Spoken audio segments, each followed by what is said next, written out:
Hello everybody and welcome back to my channel. It is Binky here today and we continue on with Elorea, the elements. Yes, so you like that dramatic pause? I don't know why it's there, it just was. So we move on to the second one from the left, and this is Earth. Okay, so I don't think I've tried this one. Like I said, I went into the shop in New York City when I was there, and yeah, so I went and I sniffed out a few of the scents, not too many of them. So this one I did not touch. So let's check out the notes.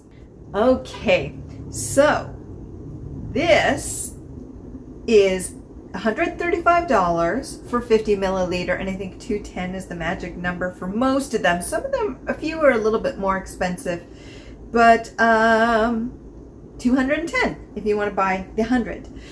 So this sophisticated modern woody scent is sure to impress, beginning with a bright touch of cardamom and ginger. Ooh, this elegant aroma deepens as floral and cypress notes sink in. The scent reaches its fullest as leather, sandalwood, and vanilla bring forth a wonderfully smooth finish. Ooh, imagine walking in a dewy forest at dawn, feeling the soft earth beneath you as you watch the first rays of sunshine peeking through the leaves. Oh yes, please. I would love that. It sounds fantastic. So the top notes are cardamom and ginger, heart are peonbach wood, iris, a violet, and the base is leather, sandalwood, vanilla. Wow. Okay, I can see why this one is earth, for sure. I'm afraid to say the word cypress. The Korean ingredient is cypress, but I do read Hangul, but sometimes I really do mess things up. But Pyeonpenamu is what I'm getting. And somebody who speaks Korean is like, but they'll be polite to me. There you go. So let's smell this. Getting a little bit of something out of there, but I'm not quite sure what. But here we go. One, two. That one had a weird spurt to it. And then you know what we'll do here, because it's just easier. Ooh. Ooh. Yeah, okay.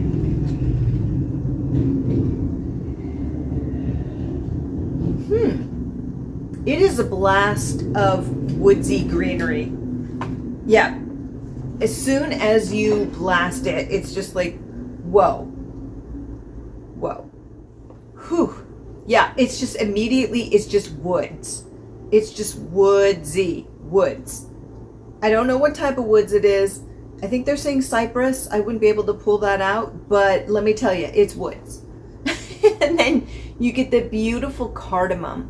So it's cardamom mixed with woods, which is not something that I expected to see together, but wow. Yeah, this really, it's interesting. It says it has vanilla in it, but I'm not getting that sweetness yet.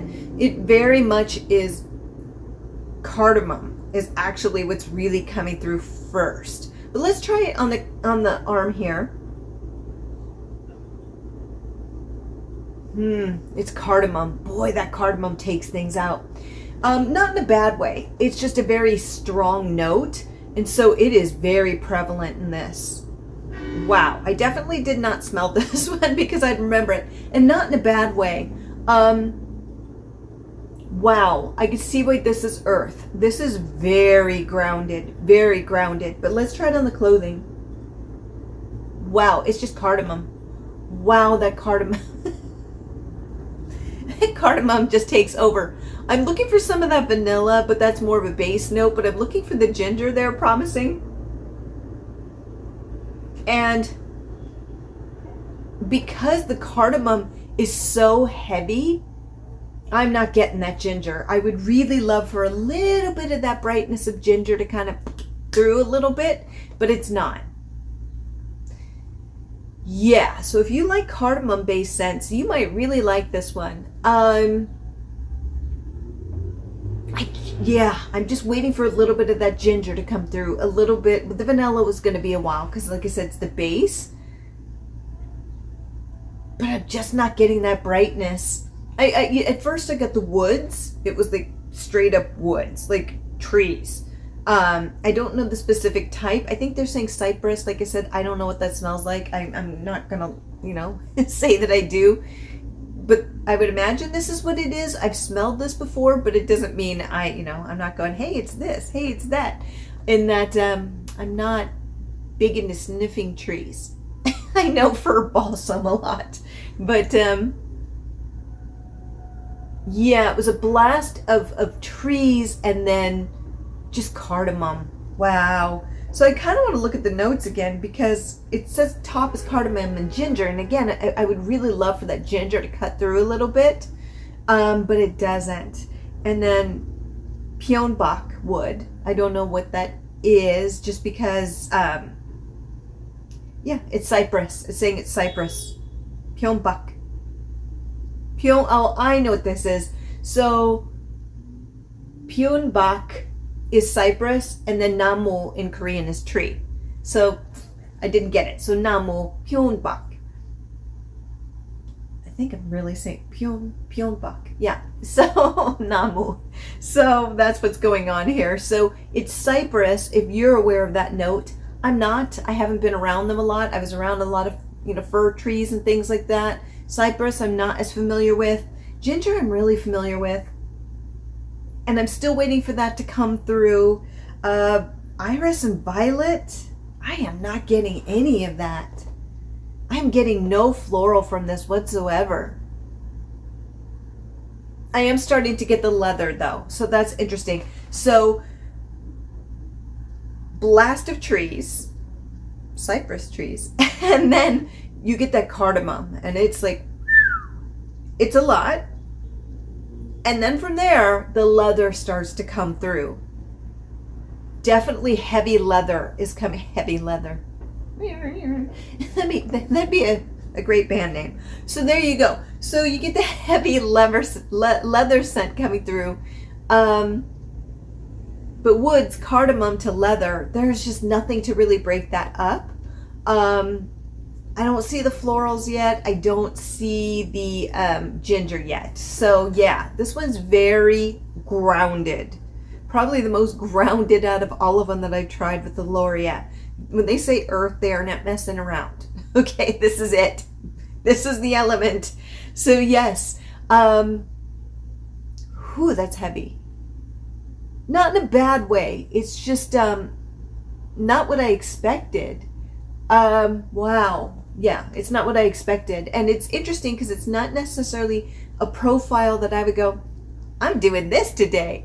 It's just not my usual type of profile. So it's kind of nice to step outside of the box and smell something very different.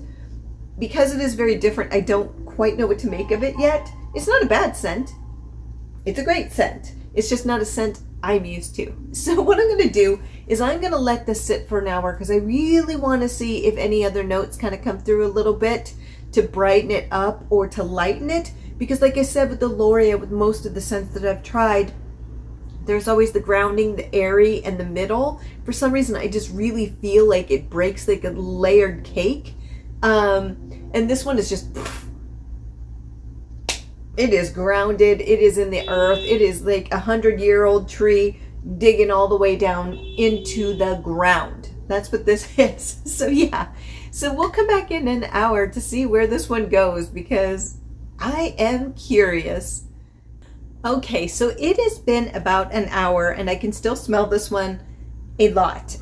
So this one really sticks with you because it's not as light as some of the other Elorea scents. This one is grounded. This one is earth. And they're not kidding. It really is very earthy, very grounded. It stays where it's at. So there's no mistaking which one this is. So the other thing I will point out is if you don't know what the cypress note smells like, you will learn it after this scent because I know it very well now because it is very prominent, very prominent. That and leather. I don't even need to smell that so much. That's what I'm getting with a little hint of vanilla coming through. I do get the vanilla coming through, kind of smoothing out the leather and cypress and cardamom still with a little bit of sandalwood. So luckily that sandalwood and vanilla go together so beautifully. So putting those two together kind of cuts through it a little bit. But now let's check the notes. Okay, on my chemistry, it's very much that cardamom still. It's very much that cardamom with a little bit of the cypress coming through. There is a little hint of vanilla coming through, but it really is that initial blast of cypress with the well, there is leather. Okay, so it's basically cypress, leather, and cardamom coming through with a slight hint of vanilla, but it really is very grounded on this. So, it doesn't really morph too much. But let's try it on the sleeve. Okay, on the sleeve, it definitely is very much the cardamom and cypress and leather. I do get hints of the sandalwood and vanilla when I move around, but it really is very small. So this one is very heavy. It's just very heavy, which would be good for a winter scent. But it's not morphing too much. It's just staying very plodding, which, like I said, works for earth. But I just wish some of the florals came through. I'm not getting the florals. I never got that ginger. It just always stays at that cardamom, cypress, leather, with a little hint of vanilla and sandalwood, but just not enough to break it up as much as I would like. So yeah. So what I'm going to do is I'm going to check back in 4 hours. I think this one will still be going. And I don't know how much more it's going to morph, since it hasn't morphed that much from the initial. But yeah, we'll see in 4 hours. Okay, so it has been 4 hours and I can still smell earth around here. This one tends to be, I can see it lasts a little longer, has stronger longevity than some of the other Elorea scents. It really does. It's more out here, while at this time at 4 hours or 5 hours, most would be like this. So, hi baby. So yeah, so this one has a little bit more oomph to it than some of the other ones that I've tried thus far. So if you have a problem with longevity issues with Elorea, then this one may be the one for you. Now what's important is the notes. So let's smell them on the arm. Okay, so let's see. Ooh, that's lovely. Now, if it had stayed to this the whole time, I would have been really happy with the scent. In that it's this beautiful, creamy, vanilla, sandalwood, cypress scent. If they had done that from the get-go, ooh, but again, this is my chemistry. It is gorgeous on the dry down, but it takes like 3 to 4 hours to get there. And now I'm at the 5-hour mark, so I don't even know when it switched, to be honest with you. I'd probably say around the 3-4 hour mark. But let's try it on the shirt. Yeah, on the shirt, it still has that strong, like, cypress, cardamom. It's a bitter scent. That's what it was. And I was thinking about it. It's a very bitter note. I like where it went on the chemistry. I don't like where it is on the clothing. It tends to be very one note, and it tends to be kind of an earthy, bitter note. Yeah, it's this earthy, bitter, almost kind of medicinal scent, and I think it is that cardamom mixed with the cypress. I never got the florals from this ever, but I just don't really care for bitter notes very much. They're actually something that I just, even taste wise, I don't like. Some people don't mind bitter. I don't like bitter scents or bitter tastes, so I like where it went with the chemistry. But on the shirt, it's just cardamom, still that leather, cardamom leather, and the tree, the cypress tree, and it creates this just one note, heavy note, and I just want something to cut through it. And on the chemistry, I get that. I get the beautiful vanilla sandalwood to cut through that, but also the cardamom note is gone along with the leather, so it's unrelenting on the clothing. So for me, I don't much care for that one so much. But I love the dry down on the wrist. So that's the issue. But it takes a while to get there. So, whew, this one is tough. If you like really earthy scents, this may be for you. If you like cypress, if you like cardamom, if you like heavy leather scents, then this one may be for you. I do feel that this leans a little bit more masculine, but again, it doesn't matter. Wear what you want, but if you want to put it in a category, I would see this one leaning a little bit more masculine. It's a heavier scent, which is interesting because with Elorea, oh, this one doesn't have bergamot either. I think this is the first one of the ones I've tried that doesn't have bergamot. So there you go. But it just, honestly, it starts heavy and it stays heavy. And I don't feel that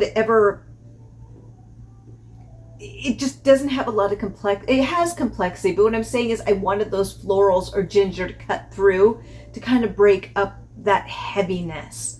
But I understand what they're going for. It's earth. But this is just one that I don't see myself reaching for that often. But please understand that I tend to like gourmands. I love those vanillas. I love light floaty scents, beautiful pretty florals and candied florals, amber, light musk and sandalwood, that type thing. You can kind of see where I'm going. Not this heavy plotting kind of formula or fragrance. So there you go. If you're the opposite of me, give this one a try. You may really love it. But for me, I just don't feel like it necessarily had the same components. I wouldn't guess this as being an Elorea scent, if that makes sense. It just doesn't seem like it to me. It's like, oh. But what I do respect is they really kept it to the elements. So there you go. There's that. So yeah. So if I was going to rate earth, this one's tough because I don't much care for a lot of the notes. I don't mind leather if it has something else around it, and I've seen it done really well. And I'm not saying that this one isn't, but it's more of what I like. So for this one, I'm going to give this one a 5. I love the dry down on my wrist. On my skin, it's this beautiful creamy vanilla sandalwood mixed with that cypress that just takes it to that area which I wanted it to go to immediately, but it never did. And that's okay. So again, know that these are my scores based off of my preferences and how these morph on me. So as I always say, check out other reviews online and see what other people say, and also get yourself a sample if you're interested, because in the end, the only way to really try it out is on yourself. So there you go. But this is definitely an earth scent. They did not lie. Yes. And it does last longer than some of the other scents from Elorea. So, if you spray it, like usually with most of them, I feel they need a refresh around the 3-4 hour mark. This one you can get longer, but it's going to start from the beginning and it's going to be a powerhouse. This one definitely is one of the more bigger personalities of the collection. So there you go. Yes, so that is my review of Earth from Elorea. Now, if you would like to hear a cultural note, we are heading there, and if not, adios, my friend, until next time. Okay, so cultural note number 6 of my experiences in Korea. There was so much to do and so much that I enjoyed. And this is interesting because actually this will fit well with this cologne. So one of the biggest pastimes in Korea, if you know, is hiking. They love to hike. This is a nation of hikers, and they have the mountains to prove it. When you go into Seoul and you are staying there, it kind of reminds me, it doesn't remind me of Salt Lake City in the way of the layout, but more of it's surrounded by mountains. So it's similar to that, but completely different. So just know, like when I was in the hotel room, one of my favorite things was seeing the sun drop behind the mountains. And I just sit there and go, wow. And then it's time to go eat. But it was just really cool to see that. You really are surrounded by mountains, which is just perfect because you are so close to a hiking excursion if you choose to go. Now, I know not everybody's into hiking. I love hiking. So me and my friend were like, okay, this doesn't look so bad. We're going to go to Bukhasan Mountain. And I think it means north-facing mountain, from my understanding. I know San is mountain, but I think it's north-facing mountain or something. And so I'm like, okay, this is going to be really great. Let's hike. And this is something that I've learned while traveling the world is in the US, when they say hiking, there's different levels. And sometimes I feel they lean more towards the safe side. Like This is medium easy, and it's actually easy depending on your skill level. So let's be fair. But hiking in Korea and also in Scotland, let me tell you, their viewpoint of easy or moderate is way different than in the US. And what I mean by that is it's harder, and they don't have as many safety precautions. They look at it like you're the one climbing up it, good luck. You know, well, in the US, they tend to, I don't know, be a little bit more careful, probably due to lawsuits and things, I would imagine. But just be prepared, because there are easier hikes, but we thought this one was a good idea. Now, if you have hiked up Bukasan, let me tell you, it is not for the faint of heart. Oh my gosh, it's beautiful. And you walk, we were getting up there too late, and people were already coming down, and I could see the look on people's faces looking at us like, what are you doing? Yeah, the locals, because they know you need to be coming down the mountain at the time we were heading towards the top. You know, it's a long trek. It's a long trek, and if you don't know the area very well, which of course we don't, and we didn't really have we had working cell phones, but it's a little bit hazy there, and then on top of it, I mean, they work to a degree, but we're on international phones. So it wasn't the smartest move. I do not recommend that. Make sure you have plenty of time. But it was kind of interesting, you know, but it was difficult. And it was crazy at points. You had to, I don't have too many pictures going up because you'd really focus. They have chains. So you grab onto these chains and you're pulling yourself up to get to the next part. It was intense to a degree, and I'm a decent hiker. I mean, I don't do it all the time, but I love it. I'd love to do it more. But, ooh, the views. And also because there weren't as many people the time we were going, because they were smarter than us. Let me tell you, it was beautiful. And that's actually the day from, if you look at the experience number 5, that was the time when we heard the monks, the Buddhist monks at 6 p.m. hitting their gongs and drums at 6 p.m. to, you know, for meditation, from my understanding. I don't know exactly what it signifies, but something like that. And I was like, oh wow, it's late. We got to get out of here. But then we stopped because it was just so beautiful that I just had to like pause and listen to it and take the risk. But my goodness, it was wonderful. It was just absolutely a beautiful experience, a very quiet experience. Don't do it as late as we did, but if you can hike, my goodness, just be prepared. Have the water, have the food. We weren't as prepared as we should have been, and I learned a good lesson from that, because in the end it could have been a bad experience, but luckily we both had hiked enough and then got up there and left as soon as possible, and would go about it very differently and have since. That wasn't the brightest moment in my travels, but let me tell you, if you love to hike, then head on to some of the hiking trails in Korea. It's very close. You will have to take a bus, but the bus driver is really helpful. We were telling him where we're going. The bus driver didn't speak English, but we said where we were going, and people on the bus and the bus driver are like, and he opened the door and he goes, here you go, and everybody's pointing. The Korean people were really like great about it. They were like really trying to help us out, knowing that my Korean was okay, but it wasn't, at that time it wasn't as good as it is now, and even then it's questionable now. But they're so nice. People will try to help you as much as they can, but do understand that a lot of people don't necessarily speak English. So, you know, so be prepared, but buses will take you right there. So do a little research, be responsible, and have a good time. So yes, that was my 6th experience, I think, and we continue to roll on because we have 6 more fragrances in these collections. Yes, halfway through. So with that, have a fabulous day, my friends. Bye.